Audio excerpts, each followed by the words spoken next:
오늘은 이제 성령에 대한 성령론에 관련된 말씀을 마무리 짓겠습니다. 얼마 전에 우리나라 야구 선수들이 국가대항전 하기 위해서 일본에 갔다가 참패를 했죠. 기대한 것만큼 결과를 얻지 못했습니다. 그건 그럴 수 있습니다. 운동하다 보면 그럴 수 있죠. 근데 알고 봤더니 시합 전날 주요한 선수들이 술집에 가서 밤새 술을 마셨다는 것 아닙니까? 시합하는 날 그날 아침까지 술을 마셨대요.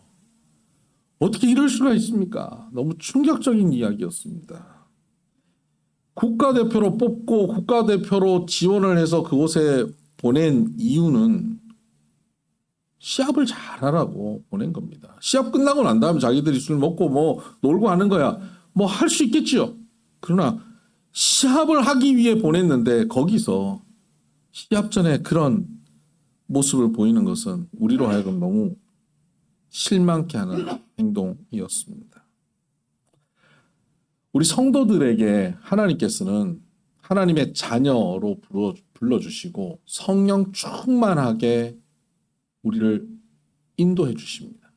우리가 하나님 앞에 구하면 우리로 하여금 성령 충만케 해주십니다. 성령께서 우리와 함께 하시고 우리와 날마다 동행하여 주십니다.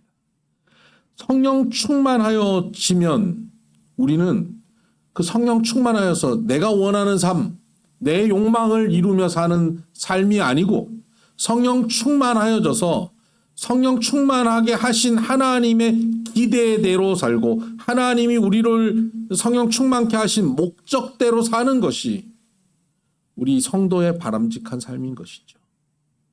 그것을 사명이라고 합니다. 야구 선수가 국가대표로서의 사명을 저버리고 살 때 실망하게 되는 것처럼 오늘 성령 충만한 사람들에게 주어져 있는 사명을 우리가 저버리고 내 원하는 대로 내 마음대로 산다면 그것은 하나님께 큰 실망을 끼치는 삶이 될 것입니다. 그렇다면 성령 충만한 우리들에게 주어져 있는 사명의 삶이라고 하는 게 뭔가요? 오늘 본문에 보면 오직 성령이 너희에게 임하시면 너희가 권능을 받고 예루살렘과 온 유대와 사마리아 땅끝까지 이르러 내 증인이 되리라 말씀하셨습니다. 성령 충만하면 성령 충만한 자에게 요청되는 사명은 증인이 되는 것입니다. 내 증인 되는 것이죠. 예수님의 증인 되는 것입니다. 복음의 증인 되는 삶이 성령 충만한 삶입니다. 성령 충만해서 내가 원하는 삶을 살고 내 뜻대로 살아가는 것이 아니라 성령 충만하여서 내 소원 이루며 사는 것이 아니라 성령 충만하여 예수님의 증인, 복음의 증인으로 사는 것, 그것이 사명자입니다. 이것을 놓치고 살면 아무리 사업을 잘하고 아무리 세상에 성공해도 그것은 실망스러운 인생이라 할 수밖에 없습니다. 여러분, 증인이라고 하는 게 뭡니까? 증거를 제시하고 그래서 아직 확신이 없는 사람들에게 확신을 주는 것이 증인 아닙니까? 다른 이들로 하여금 믿게 만들 만한 증거를 제시하는 사람이 증인이죠. 그렇다면 누가 증인이 될 수 있을까요? 여러분, 길거리 가다 보면 플랜카드 걸려 있어요. 모일 모시에 여기서 오토바이와 무슨 이렇게 차량이 목격하신 분. 여러분, 증인은 누구냐면요. 목격한 자입니다. 본 사람입니다. 그 사실을 아는 사람이죠. 근데 여러분, 그것을 목격했다고 해서 다 증인이 됩니까? 아니요. 그걸 목격했지만 귀찮아서 안 가면 증인이 안 돼요.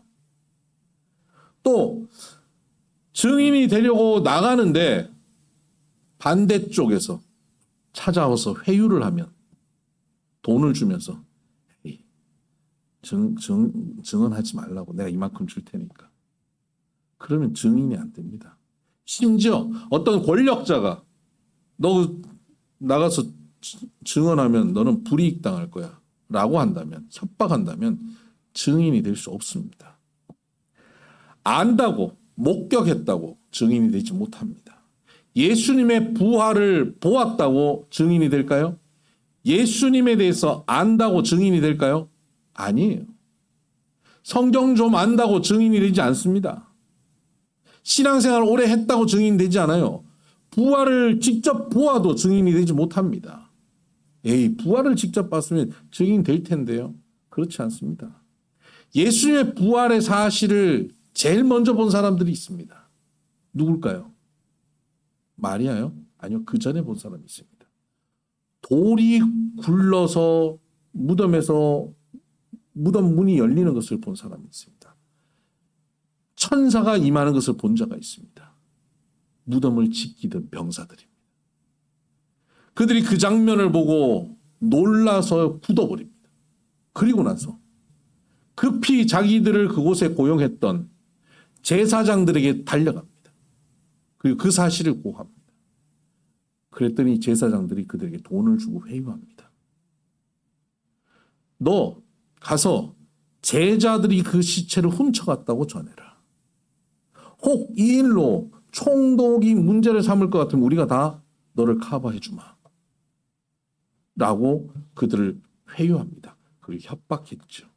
그들은 그렇게 해서 목격했지만 증인이 되지 않습니다. 거짓 증언을 하고서 합니다. 그들만 그런 거 아닙니다. 예수님의 제자들도 그랬습니다. 3년이나 예수님을 따라다니고 예수님에 대해서 알았습니다. 성경을 배웠습니다. 말씀을 배웠습니다. 그런데 그들은 어려울 때, 두려울 때 도망쳐버립니다. 심지어 부활하신 예수님을 만나고 나서도 그들이 증인이 되지 못합니다.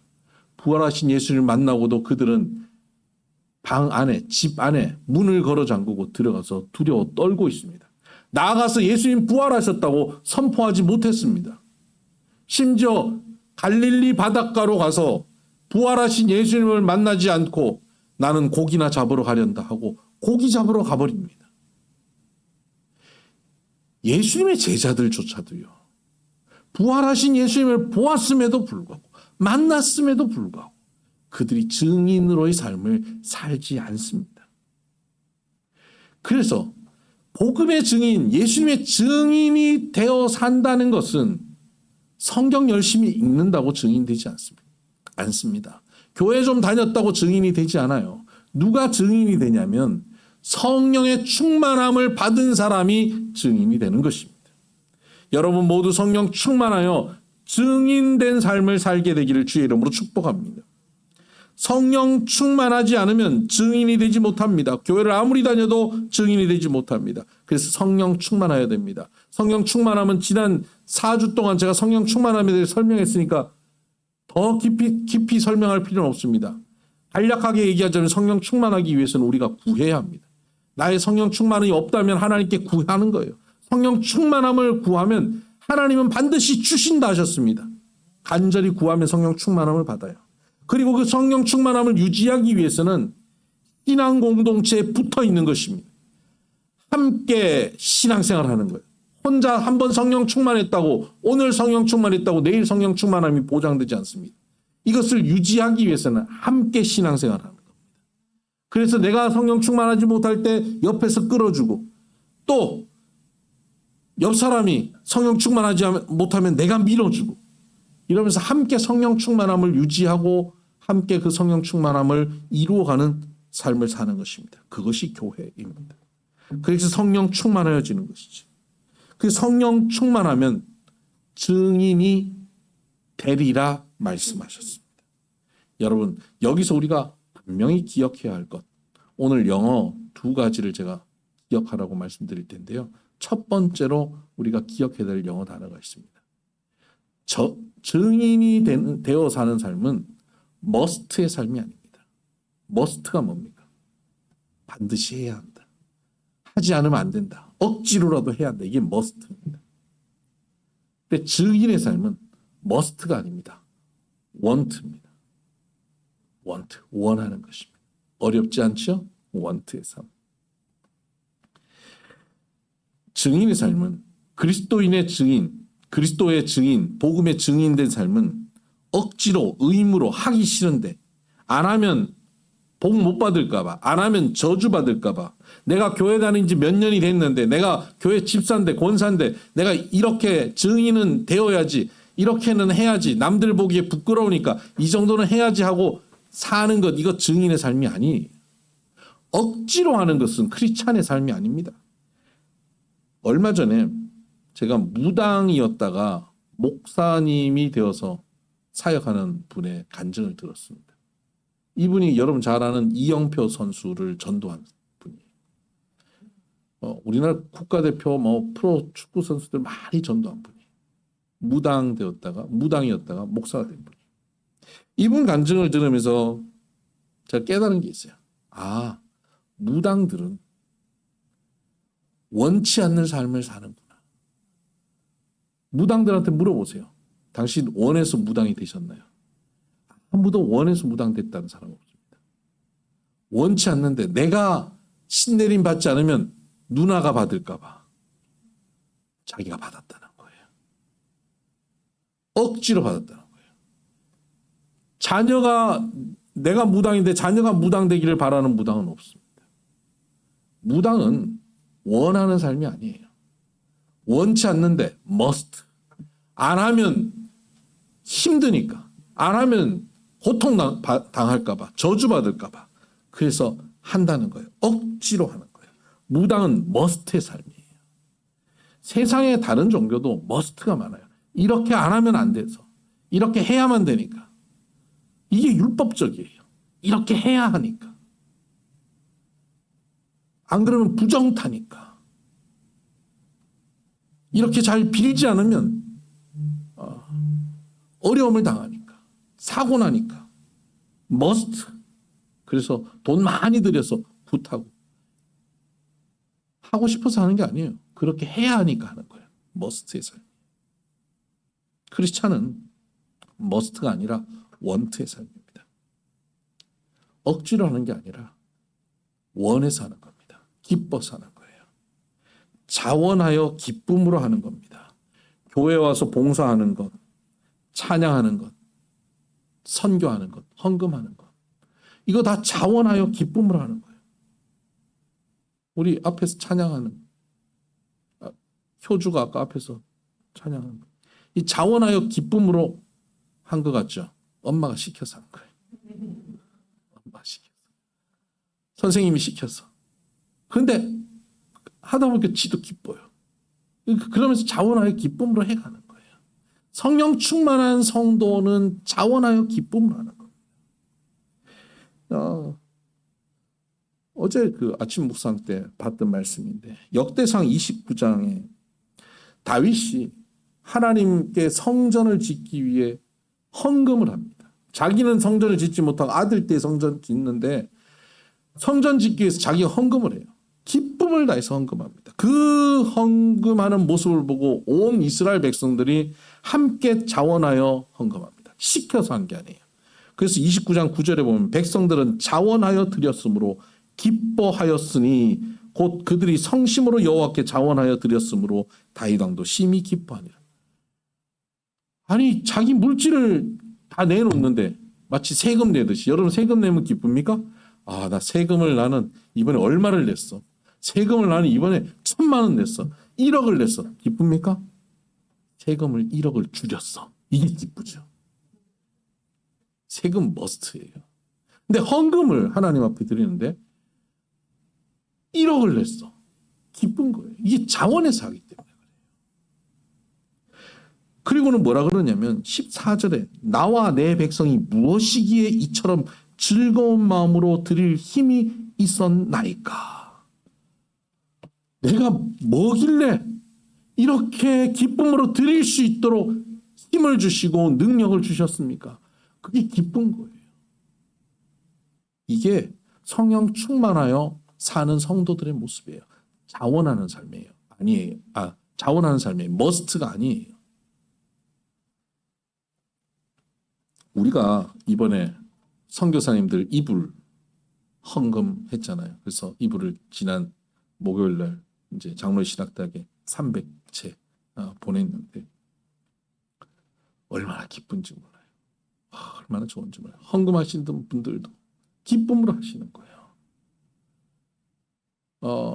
금요일에 그 선교사 대회를 책임지시는 우리 교단 세계 선교사회 회장 선교사님이 저한테 전화를 하셨어요. 저는 뭐 일면식도 없는 분이에요. 저한테 전화를 하셔가지고 비선교회 이종일 목사님이죠. 아, 그렇습니다. 이번에 우리 선교사 대회를 위해서 우리 선교사님들 따뜻하게 주무시도록 이불을 주셨다. 아니 여름에 뭐 따뜻하게 주무시면 되겠습니까? 제가 그랬어요. 시원하게 주무시도록 제가 여름 이불을 잘 준비했습니다. 그랬더니 웃으시더라고요.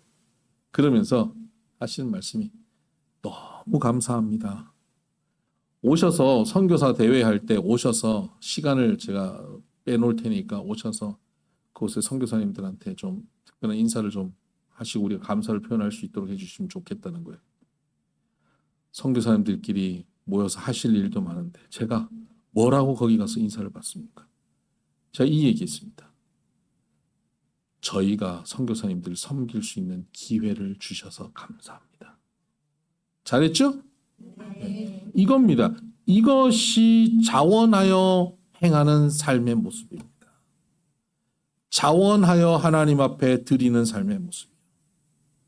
예배를 드려도 오늘 내가 예배 빠지면 이번 주에 재수 없어서 타이어 펑크 날지 몰라. 그 예배 드린 거 이게 머트의 삶이에요. 이거 아니에요. 기쁨으로 예배 드리는 거예요. 오늘은 하나님이 내게 어떤 은혜를 주실까? 오늘은 장로님이 어떤 반찬을 하셨을까? 뭐 최소한 그거라도 가지고 나와야 돼요. 자원하여 나오는 거예요. 기쁨으로 찬양하고 기쁨으로 봉사하는 거예요. 교회를 청소하는 것도 기쁨으로 청소하는 거예요. 헌금도 우리가 기쁨으로 했지 않습니까? 선교를 해도요. 기쁨으로 선교하는 거예요. 아프리카 선교사로 보낼까 봐 겁나세요? 그런 사람은 하나님 안 보내세요. 아프리카 가는 게 좋은 사람이 아프리카 선교사로 가는 거예요. 벌레 무서워하는 사람들 정글에 안 보내세요. 제가 예전에 은혜 받을 때 난 벌레를 싫어하거든요. 하나님 나를 정글에 보내지 마세요. 하나님이 제 마음에 너 좋은 대로 내가 행할게. 그랬더니 제가 좋아하는 데서 사역하잖아요. 정글에 안 보내시더라고요. 자원하여서 하는 삶을 사는 거예요. 바울이 전도를 하는데 바울이 전도하러 다닐 때 억지로 하지 않았습니다. 자기가 기쁨으로 자원하여서 전도했습니다. 전도하다 보면 핍박을 받아요. 심지어 어느 지역에 갔더니 루스드라라고 하는 지역에 갔더니 그 동네 사람이 아니라 다른 동네 사람들이 와가지고 막 문제를 일으켜서 오해를 불러일으켜서 바울을 돌로 쳐서 거의 죽여버립니다. 사람들이 죽은 줄 알고 바울을 성 밖에 던져버려요. 시체를 던져버린 거예요. 거반 죽었습니다. 근데 하나님의 은혜로 거기서 일어났습니다. 여러분 돌에 맞아서 거의 죽었다고 얘기하는 것은 얼굴이 엉망이었을 거예요.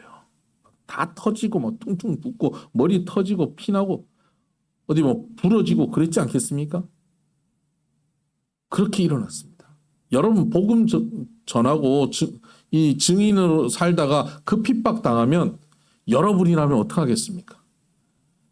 에이 관도 루스드라에서 조금만 더 동쪽으로 가면요 바울의 고향이 있어요. 그곳에 가서 내가 고향 집으로 가서 난 조용히 그냥 하나님께 예배만 하고 살래. 그러지 않겠습니까?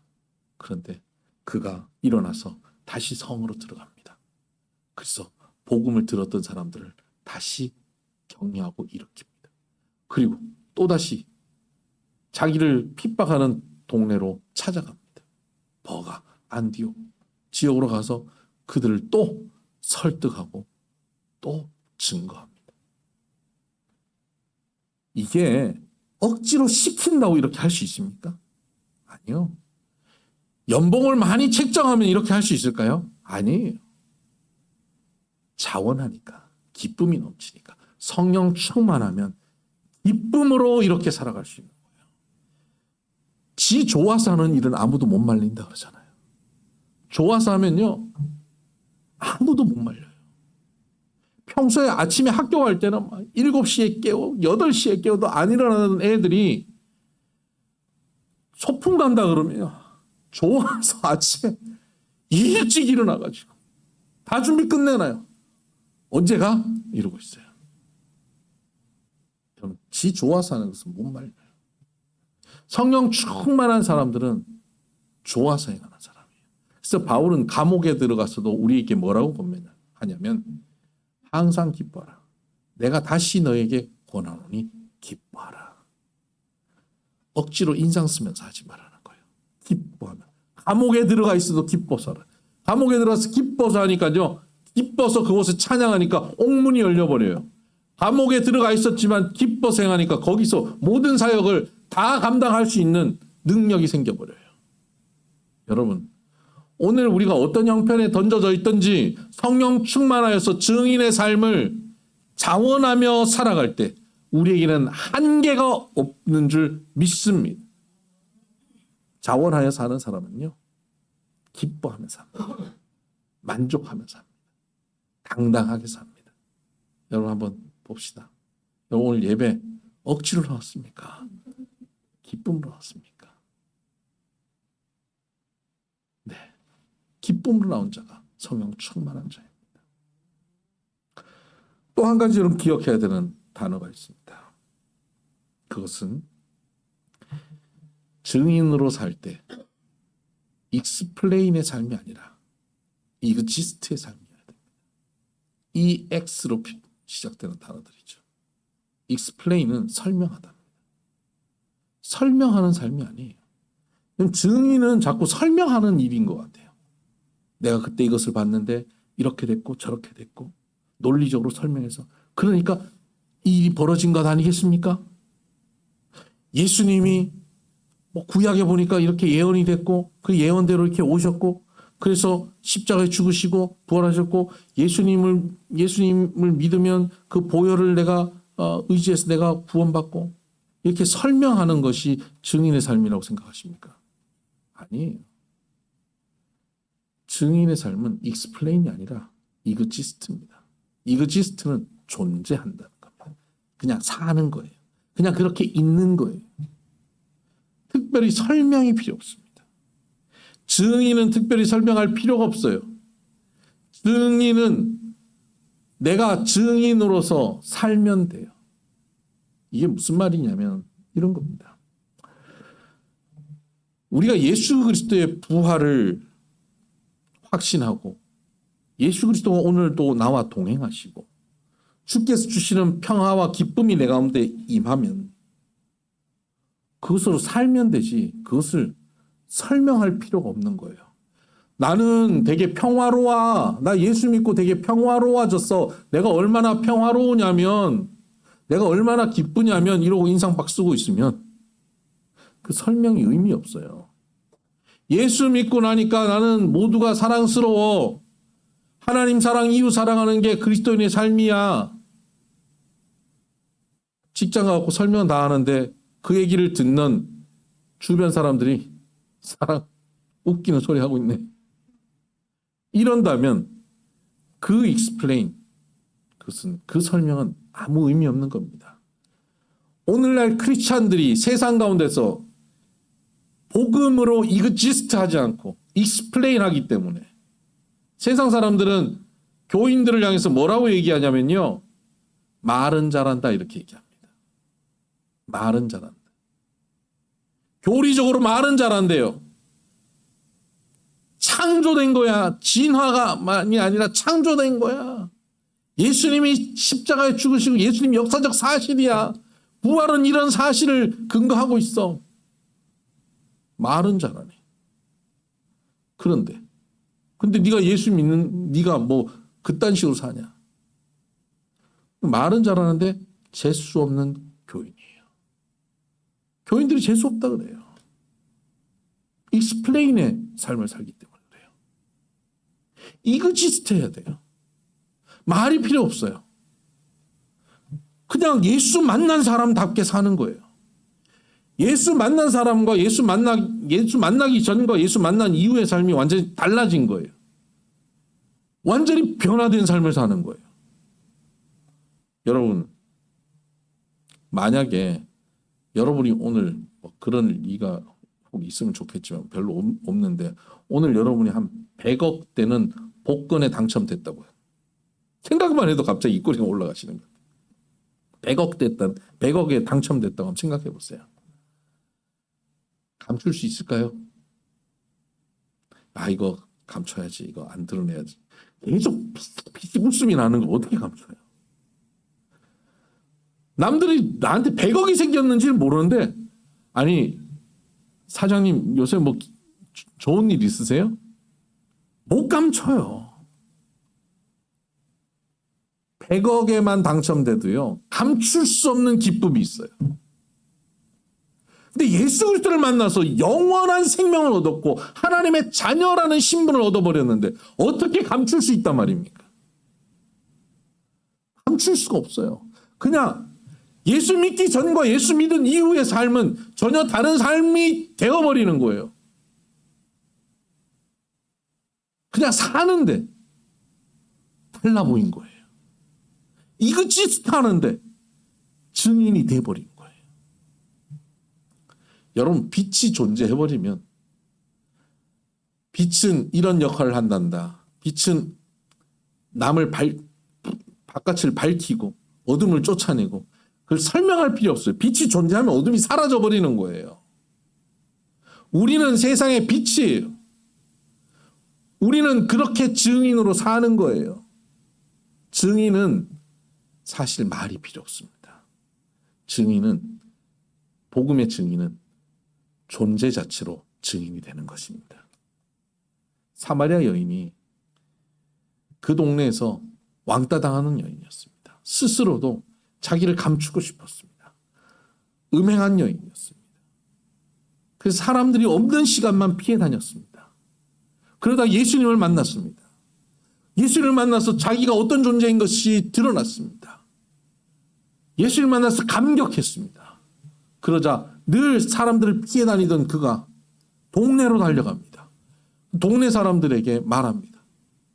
예수님에 대해서 구약에서 설명한 예수님은 어떻고 예수님 생김새가 어떻고 예수님은 어떤 모습이 설명이 필요 없어요. 뭐라 그런지 아세요? 와 보라 그랬어요. 그리고 끝이에요. 와 보라. 동네 사람들이 놀란 거예요. 아니 저 여자가 우리 있으면 다 피해 다니고 얼굴도 안 드러내던 여자가 와 보라? 뭐가 있구나. 다 달려간 겁니다. 온 동네가 달려가서 예수님을 만나버린 겁니다. 설명이 필요 없어요. 전과는 달라진 삶의 모습으로 존재해버리니까 증인이 되어버린 것입니다. 여러분, 오늘 우리가 증인으로 존재하시길 바랍니다. 예수 만난 사람, 성령 충만한 사람으로서 증인으로 존재하며 사십시다.